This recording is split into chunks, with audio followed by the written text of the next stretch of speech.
And I am really excited to be here. By the way, in case you don't know, Up, Up, Down, Down is a fun reference to the old Konami code. If you're an old gamer like me, then you know the Konami cheat code, up, up, down, down, left, right, B, A. And if you put that into games like Contra, it would give you extra lives, so that if you fell in battle, you could pick up where you left off instead of having to start all the way over. But also, up, up, down, down is the motion that you have in 2D platformers. But I talk about sort of the motion of things like archaic Greek pottery, because usually you see things like this. I don't know if you can see it camera very well. I just recently got this at a real estate sale for $25. It's a real museum replica.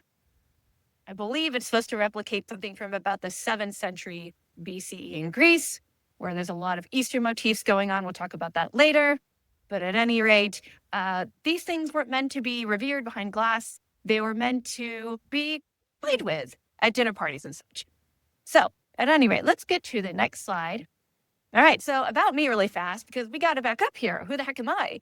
Well, my name is Meghan Sullivan. I've worked in the games industry for almost 20 years now. I started working in the industry when I was 5. We'll go with that. Sure. And I worked for a number of years at a big video game website called IGN.com. I was usually behind the scenes, but every once in a while I got to do reviews, previews, interviews, podcasts, et cetera, et cetera. It gave me a lot of experience. I briefly worked at Apple. That was actually a really fun experience as well, but the 4-hour round trip commute almost killed me.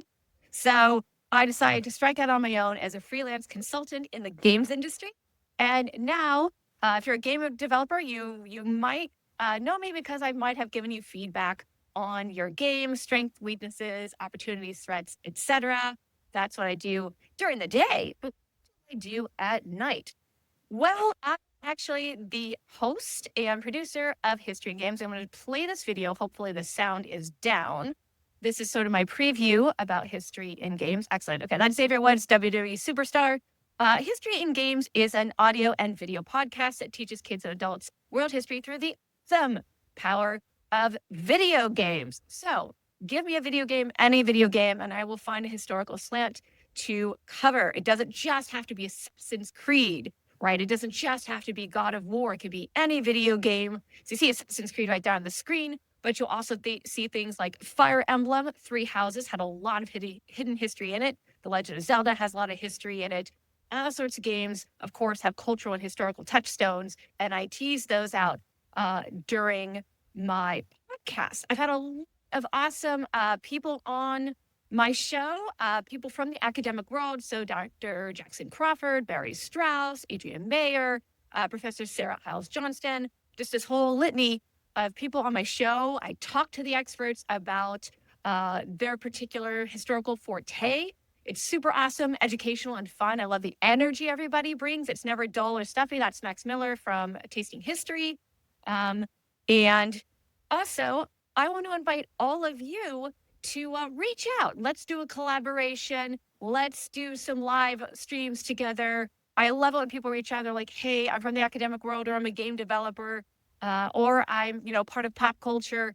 And I'd love to do a collaboration and talk to you about history and video games. And you can see at the bottom here of my slide, I've got my website. My official website went up this year. So www. That's hard to say. Historyandgames.com. Also my YouTube channel at History and Games.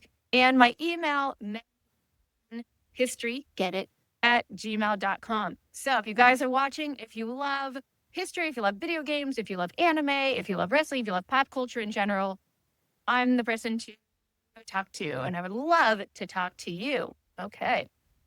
So we're going to keep going. Boop. Okay.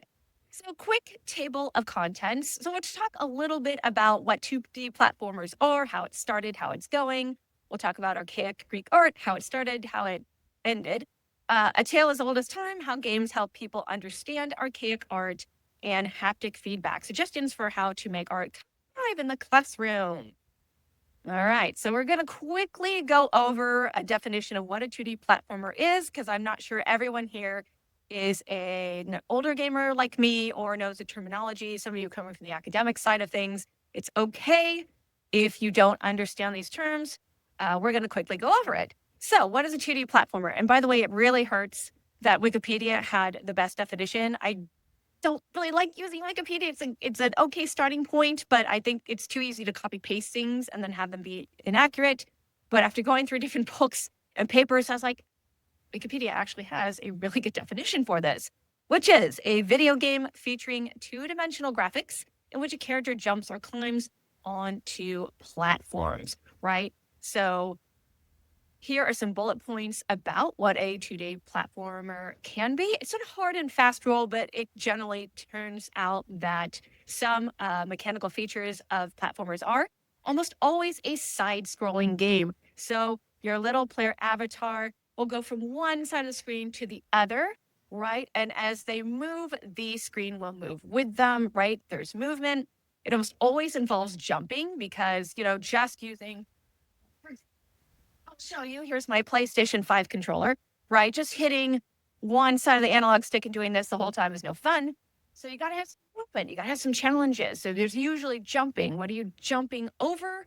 Well, you're always jumping over or onto obstacles, platformers, tables, walls, et cetera, et cetera. You're jumping over or on enemies. So if you take a look at this image from Kid Icarus, Nintendo 1986, shout out to Kid Icarus. That game was really hard, by the way, back in the day. This is an old Nintendo game, but you see, his name is not actually Kid Icarus. His name is actually Pit. And he is mid-air shooting arrows at enemies. And not only does he go left and right in the game, but as we'll see, he goes and down, right? These games, usually some of the mechanics involve precise timing and skill. You got to have a challenge, right? You got to rack up that score. And so you need to be good at timing your jumps, whether it's jumping over an enemy or onto things, getting those collectibles that help you achieve your goal, et cetera, et cetera. Of course, these games feature a number of levels because it would be boring if it all looked the same. So you usually go left, right, up, down, and then you have a harder enemy called a boss. You defeat them, and you go on to the next level with different enemies and different backgrounds, et cetera. And over the years, because 2D platformers have been very consistent, they've been consistently popular for about 40 years. And they can be any genre. They don't have to just be action. So they can be sports games. So back in the 80s, I remember vaguely playing games like Excite Bike on the Nintendo Entertainment System. I remember playing California Games, if anyone ever remembers that, right? They can be shooter games. So up, up, down, down, left, right, BA. The Konami code is also known as the Contra code because you put the code in when you were playing Konami's Contra and you would get 30 extra lives. So that's kind of where that comes from. So it can be pretty much any genre, and that sort of gives you an idea of a 2D platformer. What I'd like to do is quickly show you some video from a more modern 2D platformer called Nyx Quest. It came out in 2009. I love this game. It's about the goddess Nyx looking for her friend.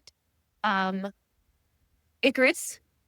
Yeah, it is Icarus. Sorry, I saw Kid Icarus and I thought, gosh, I hope I'm not getting these names confused. Before I do that, though, I do want to give you some history highlights, right, to give you an idea of the evolution of this. So really, platformers kicked off in popularity thanks to a game called Donkey Kong. I hope this makes you smile. I think a lot of you in the audience have played it or at least know about it, right? This was published in 1981. And before he was Mario, he was Jumpman. So the premise is very basic. Jumpman must rescue Pauline from a giant ape named Donkey Kong. Interesting thing about the name Donkey Kong, of course, King Kong. But the designer also wanted his name to be Donkey Kong to sort of give people an idea of his stubbornness, right? Like Jumpman is constantly having to chase this ape up scaffolding and buildings and whatnot to get his girlfriend, and this ape will not stop.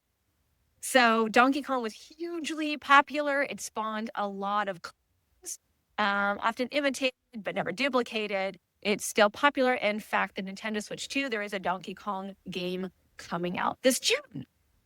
All right. So if we go about another decade, we see that so Donkey Kong is sort of a Nintendo IP, and Nintendo is really has really locked in 2D platformers. Another popular 2D platformer that they created was Super Mario World, where Mario, Jumpman is now Mario, must save Dinosaur Land from Bowser, a big, giant, flame-throwing turtle. And of course, he has to save the princess, Princess Peach. This game was amazing. It had great, smooth platforming, different collectibles. You could fly, you could ride a dinosaur. I could go on and on about this game. It was awesome, but we got to keep it moving. There did seem to be a lull with 2D platformers simply because 3D platformers, 3D games that started coming into play. They became very popular in the 90s. So you've got, things like Banjo and Kazooie and other platformers that came out in their 3D platformers. So you'd think that would be the end of 2D platformers. But in the early 2000s, I think there was a game called Cave Story and a few other sort of indie platformers that were kind of experimental. So they were still around. But there was a bit of a renaissance with platformers starting in 2008 with games like Braid, which sounds very simple. Tim must rescue the princess from a monster. There's more to it than that. But there's other experimental games. Thomas Was Alone, Limbo, Celeste, things like that. Really popular over the years. And then one of the most recent platformers, again, sort of a Nintendo IP is Metroid Dread, right? At least it's a part of that franchise where Samus must explore the dangerous planet ZDR. I think it's ZDR. It's not ADR. I think it's ZDR. All right. At any rate, so this gives you an idea that platformers are very popular. It has a really satisfying gameplay loop of running, jumping, collecting, etc. But I think sound is not too loud. Let me turn this down. Right. And you see this little character. She is flapping her wings. There we go. I love this game. It's really beautiful. She's running around these different platforms. She's flying. Right. This is a tutorial, so it gives you an idea of how platformer works. Like Kid Icarus, she can't really fly. She kind of hops and floats. But it's this beautiful world. I love that you see this archaic pottery. That's pretty apt. But that gives you an idea of how a platformer works. All right. I hope you guys can still hear and see me. Dan, go ahead and jump in. Make sure, because I can't see anyone or hear anything right now on my end. So I hope you guys can still see this. All right. We can still see it here. Okay. Thank you very much, because I didn't want to touch anything. It's like, oh God, I will disconnect myself. All right. Awesome. All right. So moving on to archaic art. Now I'm amongst scholarly peers. So I don't need to drill down too much with this, right? I think some of you can talk circles around me, but just that I dotted my T's and crossed my I's. I do have some sources that I cited right here. This is an awesome coffee table book called The Colors of Clay, Special Techniques in Athenian Vases. Here's Life, Myth, and Art in Ancient Greece. And the latest book that I got from the Met is How to Read Greek Vases. So I promise I'm not making this up as I go along, and I did all sorts of research. But since you guys are the experts, we'll just briefly go over some archaic art. And since a lot of black and red figure pottery come up in this presentation, I decided to give a basic explanation as to what that is. And this is actually pulled from the Met Museum. So between the beginning of the 6th and the end of the 4th century BCE, black and red figure techniques were used in Athens to decorate fine pottery. In black figure vase painting, figural and ornamental motifs were applied with a slip that turned black during firing, while the background was left the color of the clay. In contrast, the decorative motifs on red figure vases remained the color of the clay. The background filled in with a slip turned black. And of course, you can see an example right here with these two warriors going at it. I'm guessing maybe this is Hector and Achilles. I'm not sure. And that actually leads us into the storytelling motif later on. History highlights, right? So when do we want to start when it comes to ancient Greek pottery and art and history? Do we go back thousands of years to the Stone Age? We've got pottery shards. Do we focus on the Bronze Age, where we've got all sorts of beautiful abstract looking art? Or do we start 1000 BCE to sort of 0 BCE? And I thought, you know what? I will do the Iron Age. We can really sort of narrow it down. So you're probably familiar with some of these history highlights. If not, There was the geometric period from 900 to 700 BCE, right? This is after the collapse of the Bronze Age, right around 1177 BCE, where a 300-year-old drought may have been the catalyst for a lot of disasters that took out a lot of civilizations. And there's, a couple hundred years, 300 years, we call the Dark Ages of ancient Greece. But we start seeing the light around 900 BCE with a geometric period, which is characterized by the widespread use of geometric designs, particularly in pottery, right, which we'll see in a second. Of course, the Archaic period starts 800 to 500 BCE-ish. I know these dates aren't approximate. I've noticed that scholars kind of debate these dates, but I had to put something here. So this is what we're going with. This is a general approximation. And of course, the Archaic period is marked by the rise of city-states in ancient Greece, a more advanced development of Greek art and literature. And everyone starts putting together little colonies around the Mediterranean and the Aegean. And they start bumping into other civilizations and cultures, and they start absorbing their art style, their architecture, their beliefs. It's very cool. It's very active. But of course, when most people think of ancient Greece and ancient Greek history, they think of the classical period, right? So 500 BC-ish to 300 BCE. When do you want to actually start it? With the reforms of Cleisthenes or with the rise of Pericles or after the Persian Wars? I leave it up to scholars to decide. But of course, the classical period is known for the rise of democracy, particularly in Athens. It's known for many wars between Athens and Sparta. And there is a distinct classical art style that starts at this time. And then things really get interesting after Alexander the Great conquers Darius III and inherits the Persian Empire, right? And suddenly, the Hellenistic period after Alexander's death becomes a time of significant cultural exchange and expansion post-Alexander the Great, right? So when we talk about Greek art and history, we have a lot to choose from just in this one time period. All right. So with all of that explained, we're going to get into the storytelling part, right? A tale as old as time, how games help people understand archaic art. This is going to be actually very interactive. So what do I mean by that? Well, let's get into it. So I'm going to play you a clip from different video games, and I want you to guess what is going on in this scene, right? We only have, especially with these older games, visual, like very limited visual cues. So we have to use our imagination. We have to use what little context we have. So I'm going to start you off with this game. If you know what it is, don't tell anybody. But I want you to take a look at everything on the screen. What are we looking at here? What are these different objects supposed to represent? I want you to think carefully about that as I play this clip. It's a little loud.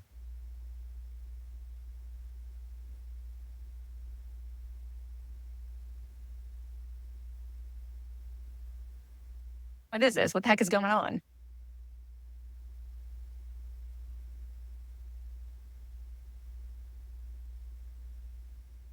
All right.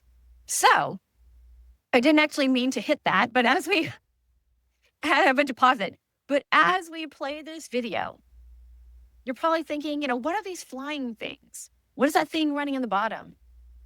Is he throwing rocks? Like what's the context of this? We have to use our imagination, right? And so this is actually from a 1983 game by iMagic called No Escape. I actually had this in last year's presentation when I was talking about the Greek underworld and how it can help developers with world building. I did this game again because it's kind of primitive compared to today's really graphically advanced video games, right? This is about as far from Assassin's Creed Odyssey as you can get. But, what would you imagine that this scene is from, right? Like what's going on here, right? One of these lines, they kind of look like Doric columns. Maybe if I, do this with my head and I squint really hard, what's that rainbow thing on top of them? Maybe it's a roof. What's this dude throwing? Is that a dude? Who is that? Well, let's look at the game program instructions. This is an actual quote from the game program instructions. Jason has taken the golden fleece. The gods of Olympus are not pleased. They wish to test this proud mortal. Jason wakes to find himself imprisoned in the temple of Aphrodite. Frenzied furies flash overhead. Armed only with stones he finds on the temple floor, the resourceful Jason must pit his wiles against their cunning menaces. Now, Did you at all get the idea that this was Jason? Did you think that these weird flying things were Furies? Is that what popped into your head? And maybe not, right? What's this green thing? It looks like AstroTurf, right?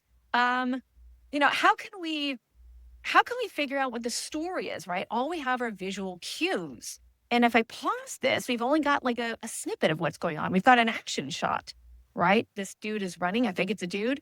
There's this white thing going up in the air. There are these things flying around, right?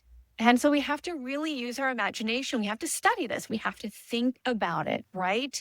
So if we look at it, we're like, okay, I can kind of see Doric columns. This must be the temple roof, right? So we're in a temple. This guy's running around. These flying things are chasing him. If it's a Greek temple, maybe these are Furies, right? And here's a hero. There's nothing really to indicate Jason. So, we have to kind of have to sort of guess at that. And that's actually appropriate because this sort of leads us into figuring out, what's the story here? So before I get to the Archaic period, I want to get to the geometric period, right? If I was actually at the Met Museum, and also the Getty Museum the Getty Villa has something similar. I'm sure you've all seen it. If not, this is really cool. These are all in the public domain, these images, by the way. Most of them come from the Met Museum because they have high quality images. So I was like, you know what, I'm just going to go with that. But I've seen people blow past these because, when they think of ancient Greek art, they think classical. They want to see those realistic, lifelike statues. They want to see the beautiful, objects that look very sophisticated. People go past what they think are stick figures. They just blow right past it. They have no idea what this is. They don't care. We want them to care. We want them to care. We know this is cool. But if you look at this, you have no context. What's the story? What is the story being told? Now, if I'm a lay person and I'm on street level and I see this, I might be like squinty, like, well, there's some stick figures. The guy in the upper band looks like he's asleep. Maybe he's sunbathing. And there's a girl sitting on a chair, poking him with a stick. And there's some hot models doing this sort of like Vogue pose. And for some reason, there's a chariot race under them.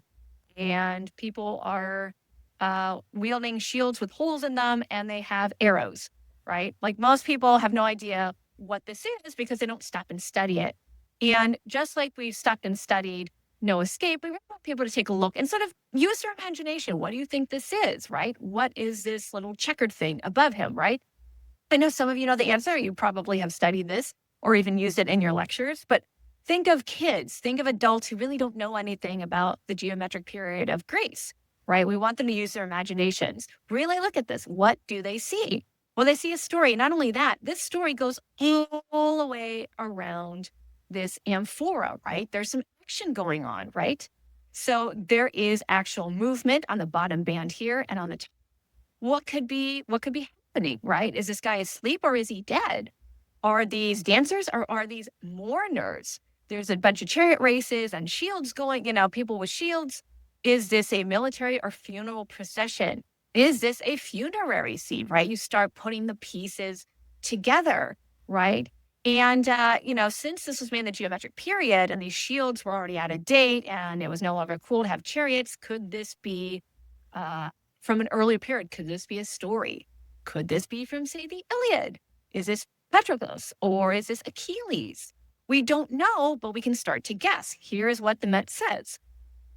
This is a terracotta crater from 750 to 735 BCE, right? And it is, in fact, a grave marker, right? On this magnificent crater, the main scenes occupied the widest portion of the vase and shows a deceased laid upon a bier. I never know how to pronounce that. Surrounded by members of his household, and at either side, mourners. For optimal clarity, the dead man is shown on his side, and the checkered shroud above him, that is not a beach blanket, would normally cover the body and has been raised and regularized into a strong rectangle with two projections, right? So because these hourglass shields and chariots played a more limited role at this time than in the earlier Bronze Age, the scene more likely evokes the glorious ancestry and traditions to which the dead man belonged, right? So could this be a scene from the Iliad and the Odyssey, right? Writing has been reintroduced into Greece about this time, maybe a little bit later. But those Cadmean letters, that Greek alphabet hasn't become super popular yet, right? These were oral traditions first. I know a lot of you know that, right? So people were singing about this, right? Homer singing about the deeds of Achilles, the deeds of Odysseus, right? And this could be one of those major epics that is being depicted, or it simply could be a memory of great ancestral deeds. And the person, possibly a warrior who is in this grave marker, could be linked to that. It's really beautiful. You see the geometric bands here, right? Geometric period, of course. But again, people don't know that. So, when you want to reach out to your students, get them to think about what this is, right? And of course, although it's a grave marker and you can't turn it, I'm going to show this again. A lot of these things are actually meant to play with. They're meant to be tactile, right? You're meant to interact with them. Sometimes when you do that, you'll see a whole side-scrolling scene going on, just like in a video game, right? That's sort of our link here. All right, go to the next game. I love this game. Yeah, it's Kid Icarus, 1986 Nintendo. But what's going on here? What's this character doing? Where is he? So I love how I start the game as a terrible platformer. There he goes. There he goes. Guys, getting the swing of it. I love this music. All right, go on in here. All right. Now, you can already see that there's been an evolution when it comes to video games. So, No Escape was 1983. It was on the Atari 2600. This is 1986 on the Nintendo Entertainment System. Now, people are starting to look like people, right? This is clearly a young boy with wings. And not only is he moving around, but he's moving left, right on the screen. He's going also up and down, up, down, down. We got some verticality. We got some exciting movement, right? Which is very, very cool. But where was he? Where is he supposed to be? I'll play this video in here again. Turn the sound off though. No. There we go. So where is the character? His name is not actually Kid Icarus. It's actually Pitt. I did a whole history and games episode on him and how he is a mashup of Cupid, Icarus, and also Perseus. At any rate, here is part of the game manual. Here is what is being described. So there was once a kingdom called Angelia. The kingdom was ruled by two beautiful goddesses, Palutena and Medusa. Soon a war began between Palutena and Medusa. And Medusa's army took the three sacred treasures. Almost all the warriors in Palutena's army were turned into stone statues, and Palutena herself was imprisoned. As a last resort, she sought the help of the young angel youth Pitt, who was being held prisoner in the underworld. Now, if we look at the animation right now, did you get a sense of the underworld, right? It looks like he's kind of in space, right? But if we look more carefully at the level design, we can see these sort of crunchy brown rock things, right? That's probably supposed to be something like brimstone. There's a red motif, right? At one point, Pitt goes into a place that looks like it has lava. We see Pitt going up. He's going up. He's trying to get out of the underworld, right? So we have that verticality. You're not just going left and right. You're actually going up. And that's what made Kid Icarus cool, is that the levels would either go from left to right, or you would actually have to go up and down. And you can see this game is really hard, and I had to start over. And that brought back all sorts of very annoying memories about this game. All right, so let's compare it to what's the story here? What is the story here, right? If we compare this to the geometric pottery we just saw, we clearly have a person, right? They're not just stick figures anymore. Looks like this person is what? It's got a white background now. Is there significance in that? Dude looks like he's floating in the air. Could he be flying? What are some visual cues? Well, looks like he's got winged sandals, maybe. It looks like they're flapping. And if we look really carefully, and I'm sorry, it's hard to see on the slide, but if we squint really hard, we can see in one hand he's got a sickle, kind of odd. In the other, he's got a bag, and it looks like there's a big rock in the bag with squiggly lines. And then Beneath him, there is a person. Oh my God, they don't have a head. It looks like there's a horse jumping out of their neck, right? Just studying this alone should get people's attention, right? I mean, people who don't know this story or they're not familiar with Greek mythology. I mean, just trying to get them to see this crazy action shot could get them interested. And of course, we've got this winged boy. And if we start thinking carefully, right? Well, winged sandals, that rock actually looks like a head, looks like a Gorgon's head. Wait a minute. This is Perseus, right? This is Perseus, and that must be Medusa, right? And there's a horse jumping out. That must be Pegasus. So we start putting these things together, right? So when you're in the classroom, it's like, Kid Icarus, can you think of a hero that's sort of like him, right? He takes on the evil Medusa. He can sort of fly, right? He sort of saves the day. Or you look at this, you look at this Greek pottery and you think, can you think of a Nintendo hero or a video game character who's like this, right? We're trying to fire people's imaginations by linking it to something that they really enjoy. So are we right? Well, maybe. And we are. This is a lakithos. It was probably used at a grave to pour libations or oil. But it's from 500 BCE. And so you start to see more sophisticated art style. This is actually the B side. So as a lot of you know, there's an A and a B side to a lot of Greek pottery, right? Which is the point, right? It's not supposed to be just one side. You're supposed to interact with it. You're supposed to move it and look at the story, right?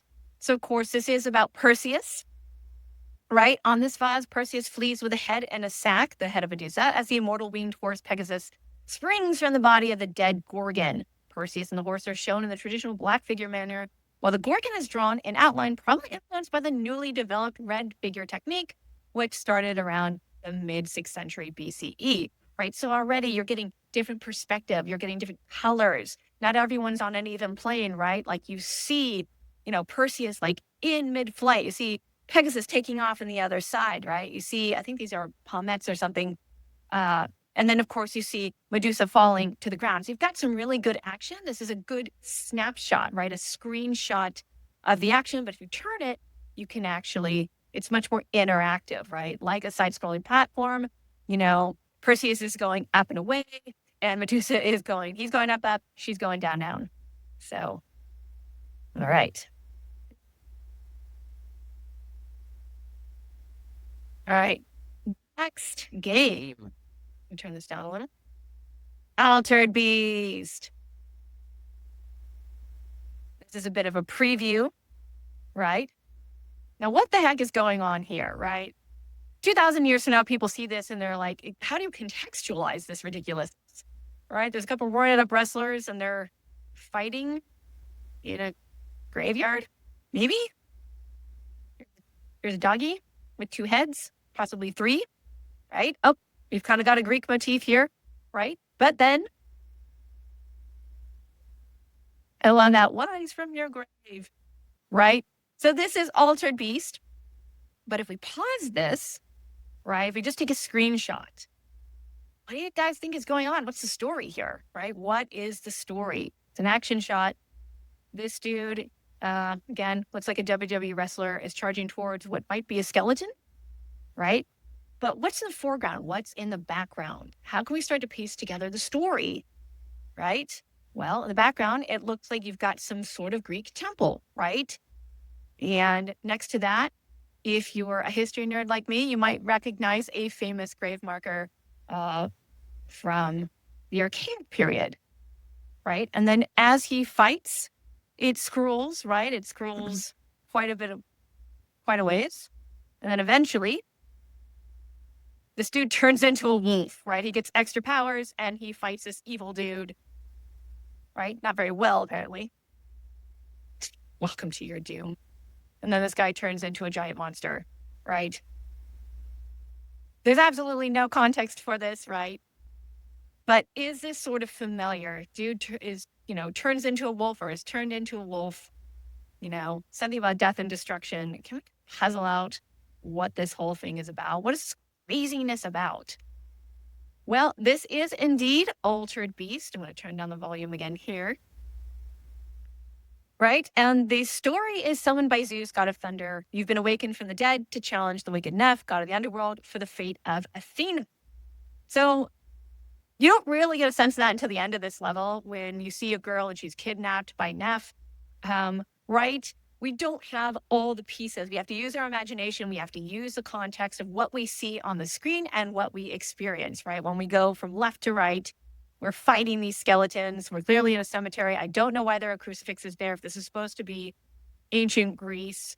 Although I think the protagonist is also called a centurion because they didn't really care about historical accuracy.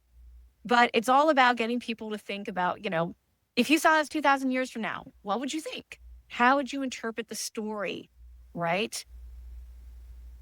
So what's the story here? There's actually I think a drinking cup that actually has a werewolf, wolfman on it. There's a famous story about a king of Arcadia who is turned into a werewolf by Zeus after he either sacrifices his own children or other human beings. There's actual real archaeological evidence of child sacrifices in that area of Greece, which I'm sure a lot of you know, and it's very disturbing. But I couldn't use that because it was not in public domain. So Met Museum again to the rescue with these high quality images. You can see here, there's a beast man, all right, but instead of the head of a wolf, he has the head of a what? What are we looking at here, right? What do normal people see? What do the people outside the normal people? What do people outside the academic world see when they look at this? They're like, look like that dude is stabbing a guy with a bullhead. And there are people watching and possibly cheering him on, right? We don't really get a sense of place, but you have to admire how all of this is used up in a very limited space, right? The artist has to get really creative, like these early platformers have to get really creative. It had limited memory, limited color schemes, right? How do you tell a story? How do you contextualize a story with a limited amount of space, right? But you see it done, it's done well here, right? So if we think about what we know about the stories, right? Guy kills bull man and young people, looks like two young maidens with their fair skin, and then two youths sort of cheering him on. What could this be? Well, the wheels start to turn and you think, oh, it's got to be Theseus, right? Is this Theseus? Yes, it is. Of course it is. But I threw you for a loop there. Take a look at the picture. Usually with these amphora, right, or these, different pieces of pottery, there's kind of a story, but we're kind of thrown for a loop. Not only has the image changed, the perspective has changed, right? It was sort of a side view, and now, bam, you've got four horses coming right at you, right? Surprise. And I love that the artist is getting more creative with their thinking, right? In Altered Beast, you see more of a foreground, a background wasn't really there before, right? You see more details in the graphics. There are different ways to interplay with the mechanics of the game, right? Like you're jumping, you're fighting, you're getting collectibles. It's really kind of amazing how you sort of slowly see the evolution of these 2D platformers and side-scrolling games, right? And here we see an evolution in art as well. You have the side-scrolling, left to right, but now artists are getting really creative and they're changing the perspective, right? Now you've got these horses coming at you with a charioteer. And it's interesting though, because if you look at the description, the Met doesn't really offer an explanation as to why there's a charioteer and his four horses. So we have to use our imagination, right? Is this a prize amphora for a festival? Is this a related story, mythological story? We got to use our imagination. So, when you're teaching these things, it's really important to sort of get your students, people on the street level, to really think about, what could this be, right? All right, we're running out of time, so I want to kind of quickly go through this. Here's another classic game. All right, we're going to Arcadia. What's going on here? Right, we've got music. Now we've got a lot of text. Now we've got some text. We've got some writing. Right? Now we've got this character. Totally, this is not ripped off from The Adventures of Link. I'm just saying, right? We've got this hero talking to people, sort of running around. All right. Right. And now, what is he fighting? What are those things? It kind of look like satyrs. I think that's a scorpion, right? We are starting to be able to more easily identify a place, what enemies are supposed to be, right? And then if I go a little bit further,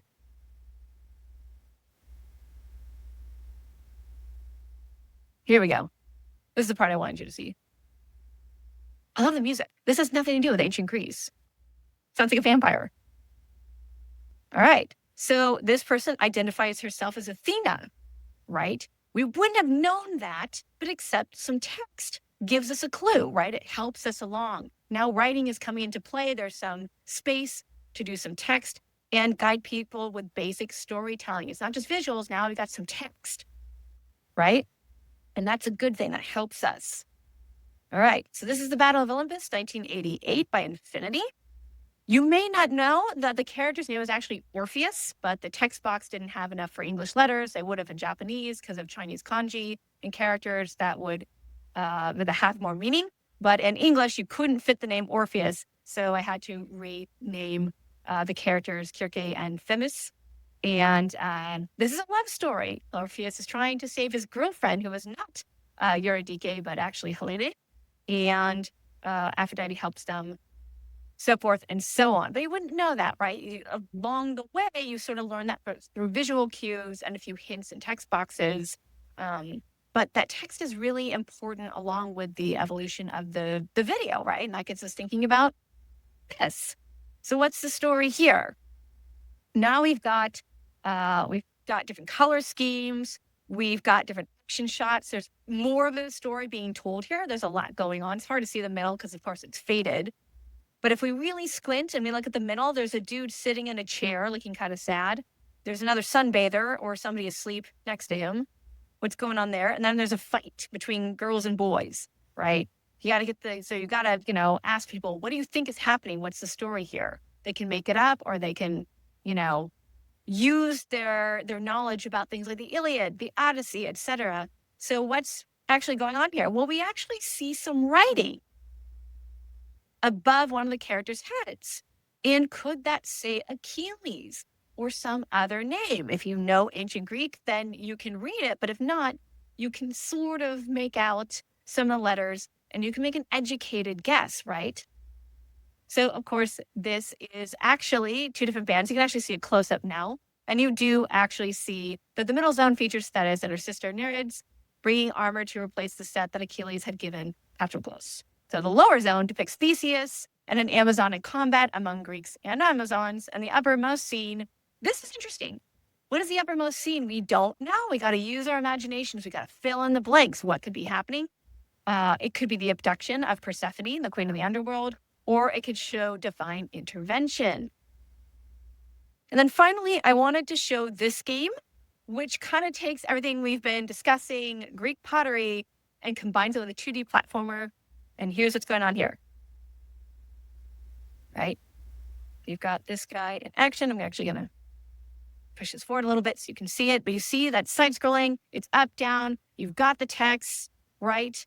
But now it looks like Greek pottery has actually come alive. This is a great representation of what Greek pottery is supposed to look like a lot of the time, right? It was used in dinner parties.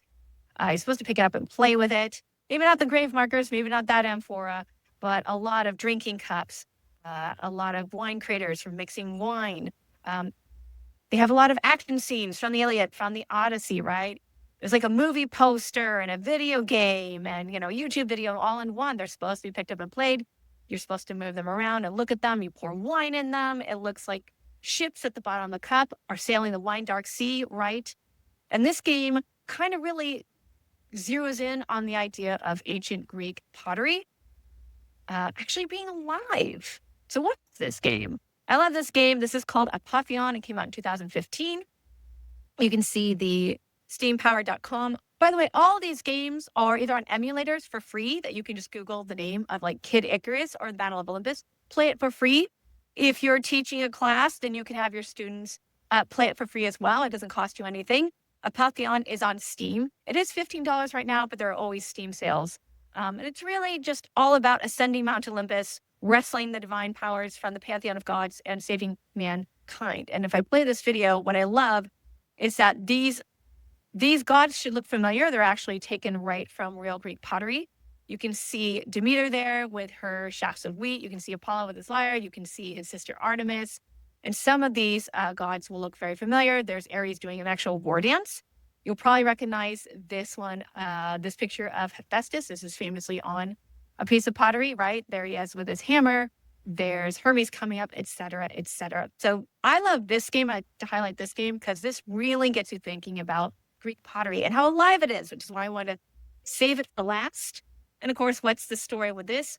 We've got the same sort of action shots, right? If you turn this around, there's a lot going on. There's a couple of different stories, a couple of different levels, if you will. You see these gods and mortals doing things, throwing thunderbolts or talking to each other. Or, at one point, if we take a look at this, what is it? It's from 450 to 440 BCE. So we're kind of coming out of the Archaic period into the classical period. But you can already see we've now switched to red figure pottery. There's a lot of action going on. Got a couple of different stories. These two dudes who are kind of floating in the air who might actually be sitting. And Heracles is just like, I can't believe you two. This is a reference to the time Heracles actually had to help Theseus and his bestie get out of the underworld because they tried to kidnap the queen of the underworld, another hot babe, and got caught. So there's a really interesting story there. And then there's a bottom band where that depicts further mythological punishments for coming into the underworld when you're not supposed to, or it could be a fight between gods and giants, right? But we see that people have more details, that we see them in different poses, right? That we see these intricate bands, that we see the red figure design. And, it's really cool. So haptic feedback, where it started, how it's going. All right. Practical applications. So here are some fun suggestions I have. Again, I'm just on the street level, right? I'm just part of the games industry. I can't talk about the intricacies, in and out of the techniques, the composition, the lighting, the colors, right? I leave that to the experts. But what I can tell you is that sometimes you got to get on people's level, right? We're trying to capture an audience that is otherwise aloof and elusive, right? They don't care about history. They don't care about this pottery. How do we get them to do so? Right? Well, here are some fantastic ideas. First, pick a topic, right? Like Greek pottery, right? So for example, this is from the Eastern sort of period of archaic pottery when trade networks were getting a little more complex around the Mediterranean, the Aegean, and the Greeks are getting exposed to Mesopotamian legends and stories. One's from Egypt. So you see these sphinxes and panthers and lions and whatnot. You see these rosettes. It's a very Eastern motif. I'm going to bring this up again, right? So, picking a topic, pick the art style you want to talk about, but then pick a game that is complementary. So, right, Kid Icarus and Perseus, right? These guys are fighting Medusa. They're flying around. When you look at the pottery, when you look at the Lakythos, you're supposed to do this, right? It's a side-scrolling adventure. Now, of course, kids can't pick up and play with these things because they're behind glass or they're too old and valuable. But if you can do like a replica, again, I got this at an estate sale for $25. You can go on Amazon, you get those little tchotchkes. If you get people that actually physically pick these things up, because a lot of them weren't really meant to be revered. They were meant to be played with at a dinner party. A bunch of raucous frat boys would break this pottery all the time, right? It's meant to be fun. I didn't even show you any of the naughty pottery, right? There's a lot of naughty pottery, as many of you know, that you can look at, but I want to keep this family friendly, right? And then plug and play, right? Go online for free, play things like Kid Icarus, play things like the Battle of Olympus, play things like No Escape, right? And sort of set people up to get in that headspace of how to interpret this pottery, right? Have them play these old classic games in a very limited space, and they have to do very creative things to get across to the player, what is the story? What's going on here? Who is this person? What is their goal? What are they doing, right? Get them to really think about it and use their imagination. And then, have a picture of a, piece of archaic art. Have something in the classroom, and then have people tell a story. Before you actually tell them what it is, have them tell a story about it. What do they think it is? What's that sunbather doing when a woman's poking him with a stick? What's going on there, right?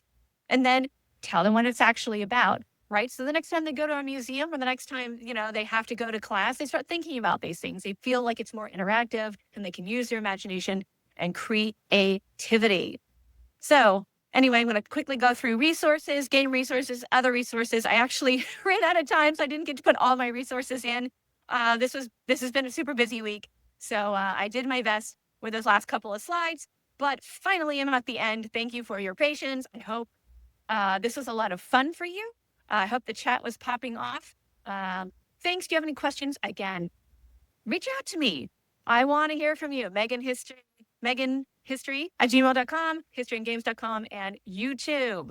So with that, I'm going to end the show. Questions, comments, suggestions?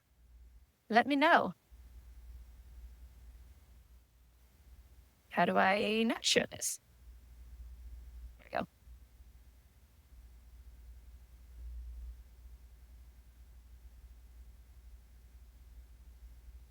I just want you to know, share extensively, so you could go there. And we have 2 question answers come up here just in a bit. So visually, if you want to step up your question and then down after. Hi there. Nice to see you again, Meghan. Nice to see you too. It was a lovely presentation. I kept thinking as you were going through this that the technology keeps increasing on both timelines, and there's this tendency to think of technology as sort of always getting better and everything getting better as we move forward. But then when we get to Apotheon, of course, we're actually moving in some ways backwards to that archaic pottery look. And I wondered if you could talk a little bit about the difference between technology and techne, or skill.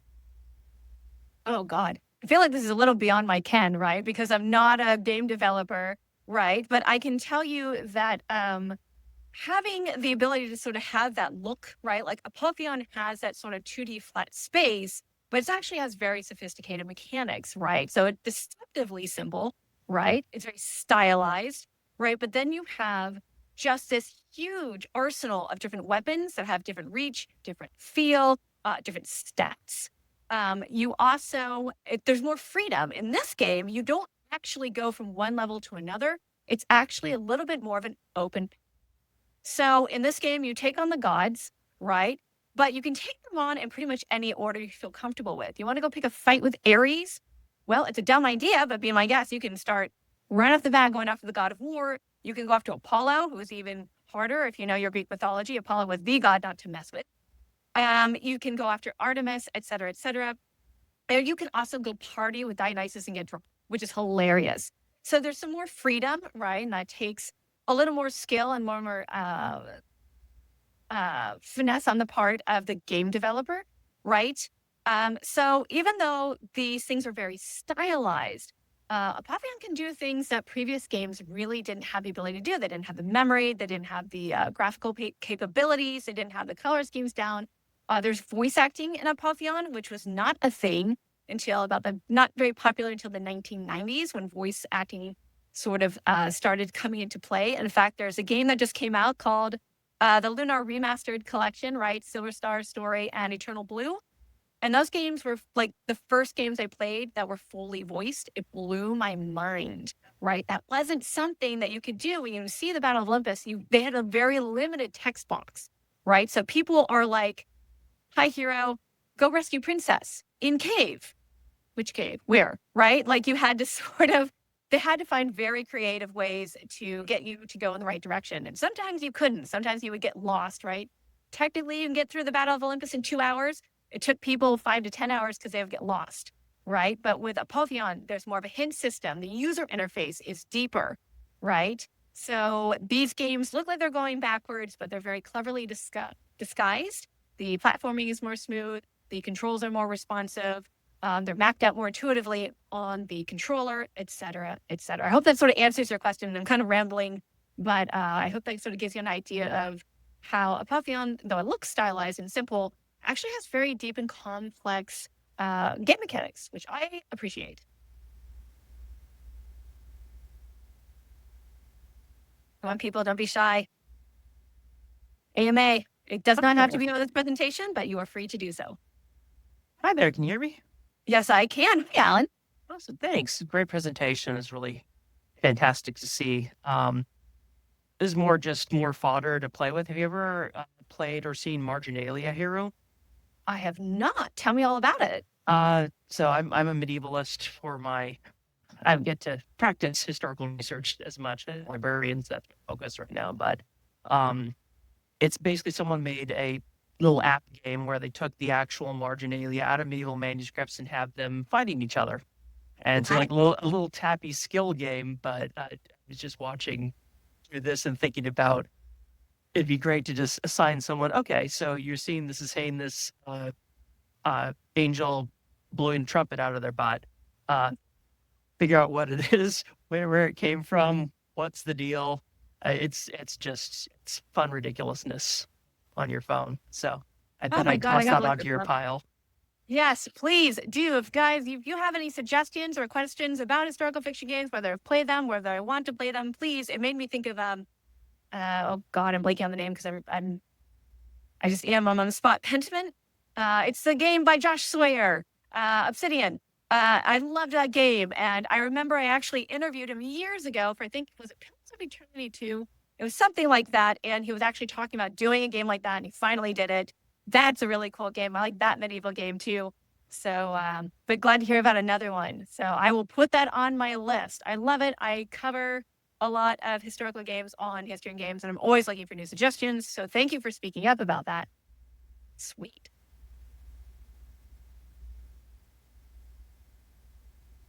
I think we have time for just one more question here. We are just starting our lunch hours, or there's not anyone else that's going to present here in just a moment. So I've seen a few more people in Q&A. So we have more. If you want to approach that mic here, and fire away.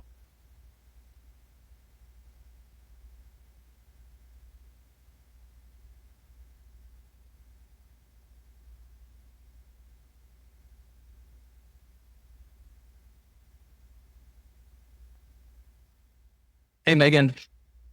Oh, How are you? how are you? I'm very good. Thank you.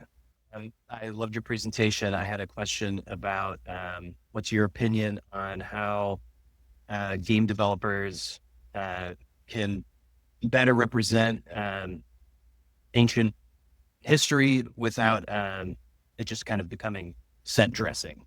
Like my first game I ever played was Altered Beast, and I revisited again in your presentation, and I was like, "There's a cross in a cemetery." Like none of these things, they're all like historical anachronisms. So like now that we're getting to an age of where this is like somebody's first interaction with ancient history, how would you suggest game developers kind of incorporate kind of disclaimers in that way? So the first thing is, do not. I would like the good people at Sega, and they never did this, but I would like the good people at Sega to not advertise it as historical fiction or history anything. Right? That might be a start. Right? And they never claim to do that, but it is a little weird when you have a game that's supposed to be based on history, and then there's clearly some things wrong. Right? So like in Altered Beast, I think the protagonist is described as a centurion, right? And you've got in the Battle of Olympus, you've got vampire music when you go into a Greek temple for some reason, which I thought is hilarious. Kid Icarus is a mashup of like Cupid and Perseus, and Paltina is actually a mashup by the name Pallas Athena, right? So these games they never advertise themselves that way. But if you're Ubisoft and you are doing an Assassin's Creed game, as you might know, there was a lot of controversy with the latest game, Assassin's Creed Shadows, because apparently they brought on a historical expert fairly late in the process. So when they were showing off early game trailers, people were pointing out in Japan and outside Japan, there's some historical inaccuracies here that are pretty clumsy. Now, there was a big hoopla about Yasuke that was clearly manufactured and people just want to be racist jerks. However, there were some concerns in Japan about climbing on torii shrines and, some historical inaccuracies about certain characters and where they were and what they were doing, and even some objects. So when you do have a historical game, if you're going to advertise it that way, you gotta, make sure that it's accurate, especially for people who don't know. You don't want to send out misinformation out there and people thinking, hey, this is real and this is fun, right? At least with Assassin's Creed Odyssey, you did have a little historical tour where, you could have Pericles, show you around ancient Athens, and they would have like actual pictures and descriptions of things. And that was really cool, right? It's a video game, so you have to work with the confines of the gameplay. So sometimes it simply can't be that. But the best thing I advise developers to do is honestly base on mythology, or it's cartoony. It's pretty obvious it's not historical accurate, but when you are known for your historical accuracy, you gotta cross your T's, you gotta dot your I's, right? Otherwise, you're gonna lead people down the wrong path or confuse them, right? There was a game called Rise, Son of Rome, and you're helping one of the emperors, but there were some problems with it where the emperor, I want to say it was Nero, and I want to say he looked like an old man, even though he died young. It wasn't around for very long. So, it's just a matter of getting out there. If I would recommend that to developers, I'd say, don't advertise this as historical fiction unless you're a little more dedicated to the idea of being somewhat historically accurate. Thank you. All right, guys. Thank you for your patience, and thank you for coming to my talk. This is super fun.